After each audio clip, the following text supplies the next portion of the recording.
desperate Green Bay team here coming in at 4-5-1. But there should be no shortage of desperation on the Vikings' part either, because we know how important the game is to them. And so I think that, to me, one of the keys to this game, and I think the key really for the rest of the season for this football team is the offensive line. And I believe that may be the one thing that kind of slid by this offseason and into training camp. And we talked about it a lot, that have they really addressed it? Have they added enough pieces to that offensive line? And then you had the Berger retirement and the Easton injury, and it just kind of made things worse on top of worse. And counting on Rashad Hill, which may have been a mistake, that he's perhaps just not a starting caliber offensive lineman. Now, Brian O'Neill has done a pretty decent job stepping in, and I think he'll get better and better and improve. But he's still a rookie. He's still got a learning curve. And we saw the other night when he runs into a Khalil Mack or an Akeem Hicks or however it happens, it's going to be tough. And they got to help, and they got to provide some help for him. But he's been pretty good. He's getting better. And so I think this will be a focal point for them in the offseason, draft, free agency. And it should be, because when you've got the $84 million quarterback who doesn't have time to throw, and then he's bailing out and throwing some bad interceptions in a huge game because he doesn't have confidence in the offensive line to protect him, and they can't run the ball effectively against a really good defense, then that's a problem. And so, as I said, I think up front, improved offensive line play, more assertiveness on their part down the stretch, starting this week is a great opportunity for them. The Packers are number 26 against the rush, and Seattle just ran for 170-plus yards on them. Now, Seattle's number one run offense in the league. Vikings are number 31, but still, it should be an opportunity for them to do some damage, and it creates so many dividends in so many ways. If you can run the ball, keeps Aaron Rodgers off the field, you control time of possession, which was a problem in the last game against the Bears, and it takes the pressure off the passing game and creates opportunities in the play-action game. So I think the fact that they just have had trouble running the ball really has hurt them a lot this year. And so I'm looking at that offensive line squarely and saying, hey, it's on you guys down the stretch. And I think you also throw into the mix the death of Tony Sperano, and that kind of threw things into a little bit of a difficult situation early on in training camp. And so a lot of things have happened with that group this year, but now, for the most part, they're fairly healthy and need to really, as I said, assert themselves down the stretch, starting with this game and carrying forward all the way to that next Bears game, which I'm sure the offensive line is really going to be trying to do better than they did last Sunday night in Chicago. And I think it's not only on the offensive line. David Morgan has been out. He's a very important part of the run blocking as their second tight end. And they didn't really help a lot on Mac, which I was surprised by. Yeah, exactly. And they started to in the second half. Yeah. You could see Dalvin Cook having a chip on him. They had to, right? But early on, they were kind of counting on it. And Akeem Hicks was just a beast in that game. He just beat him up inside. And so I think they'll know how to approach him next time. But everybody's got to play better. Got to get Morgan back. Got to get Dalvin Cook has got to play better in the running game, reading his holes, and I think they have to do a better job of getting him the ball out in space, perhaps with some quick throws out in the flat, and as opposed to the screens that Akeem Hicks was running down, get him a little more wide, shall we say, so that he has more room to operate, because he is obviously very shifty and fast, and so I think that'll help him.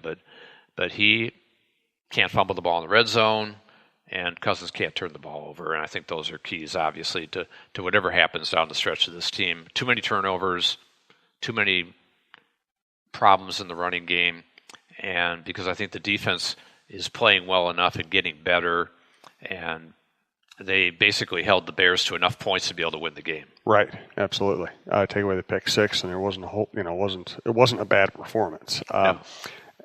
So Cousins, I've been pro Cousins ever since January when it became pretty obvious he was going to become available, and I was pushing for the Vikings to sign him.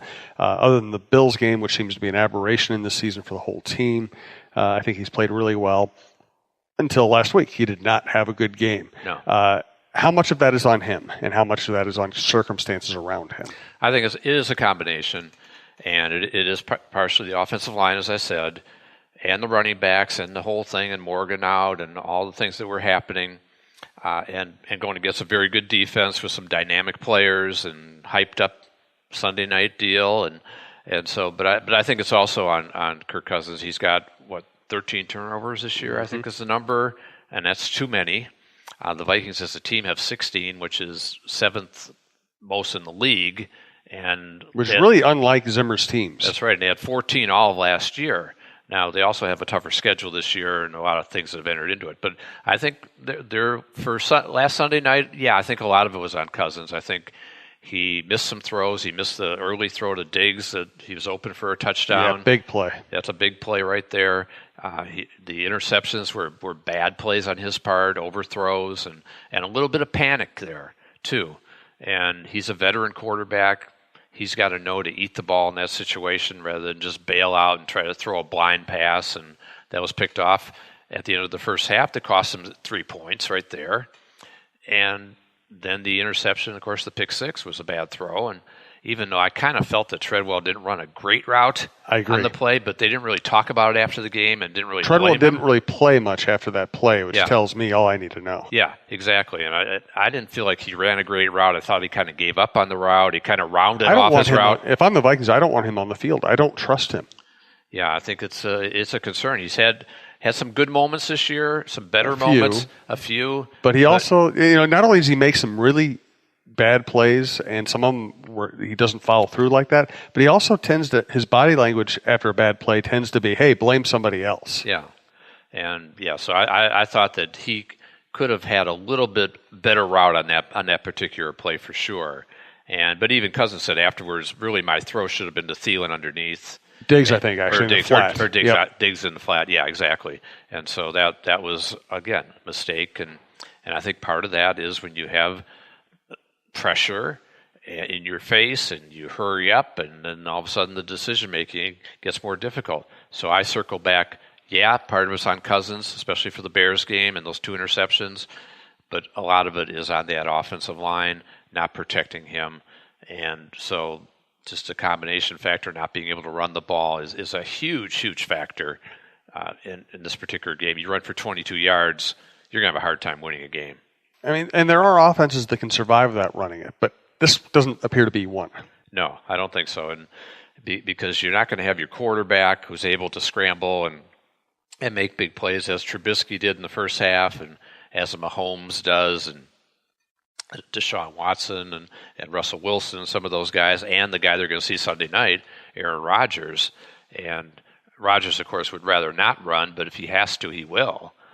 And so that also sets up that interesting little scenario with if Anthony Barr comes back and plays. Mm-hmm. Well, they did kind of renew acquaintances in Green Bay in week 2, but this is the scene of the crime, more or less, in the eyes of Rodgers and Packer fans. Of course, the broken collarbone we were talking about last year on the hit by Barr. And so that sets up that scenario too. And I think Anthony Barr will be helpful to the Vikings to have him back. But I do think that when I look at the future of Anthony Barr, I don't see him here next year. I agree with you. I think that they'll take that money, that $12 million they're paying him this year, put it in the offensive line. And one of the things I was looking at and thinking about, you look at the Saints, for example, who I think Breeze has been sacked, 9 times all year, and they're having a fantastic year. And that offensive line has really done a great job of protecting him. Now, Breeze gets rid of the ball fast, but the Saints' offensive line is a good example, I think, for the Vikings as they approach next year free agency. And I was talking about Anthony Barr and his $12 million, which could well be directed towards the offensive line. When you've got an $84 million quarterback, $28 million a year, you better find a way to protect him. He's such an important part of what's going on, and frankly, they just haven't done a good enough job this year. And so I was talking about the Saints and what they did for Breeze, they go out in free agency last year. They signed Larry Warford, who had been with the Lions early in his career. They give him $8.5 million a year. It's not an astronomical deal, right, but a very solid, certainly a top 20 guard deal. And they trade Jimmy Graham for Max Unger a couple years ago. Unger, they probably figured, well, Graham may be getting towards the end of his life expectancy as a top player. They were paying him $10 million a year. They traded him to Seattle, and ends up now he's in Green Bay and may or may not play with a broken thumb this week. Yep. Supposedly he's going to try to play with it, but he hasn't been real productive for Green Bay either. He hasn't. He's been a disappointment. Yeah, I think one catch in each of the last 4 games, and so. But Max Unger is making $7.5 million a year, so I think they can take that money, put it towards the offensive line, get a couple of really good players in here, and I think that would make a big difference in what they could do going forward, and also address it possibly in the draft too. And so I think that in that respect, Anthony Barr, I don't see them doing a big deal with him in the offseason. Trey Waynes is another guy that maybe not, and Mackenzie Alexander's actually played pretty well. Yeah, he's playing better, and Holton Hill's a guy who's shown some stuff too. So I think that that could be questionable too, that they're going to put big money into Waynes when his deal is up. I'm going to put you on the spot here. You work with the group that handles Adam Thielen. Where do you think Adam's head is? Is he going to be pushing for, to get up to where the level that Diggs being paid? Is he going to be patient? How do you handle that? Yeah, I think that it is going to be a situation that I'm sure the Vikings are going to want to address, and stands to reason that if Adam is where he is contract-wise and Diggs is where he is, that they should and probably will address it. I would expect in the offseason. I haven't really talked with Blake Barris, our principal agent, about what his plan is or what's going to happen, but just seems to make sense, speaking from a former general manager standpoint, that you want to make sure that your key guys are locked up, and I would think that something will be done to address his contract in an extension after this season.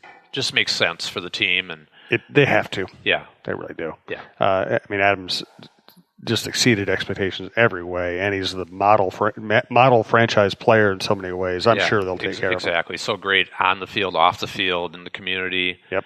All the things. He's a Minnesotan. He's durable, which is the big part of it.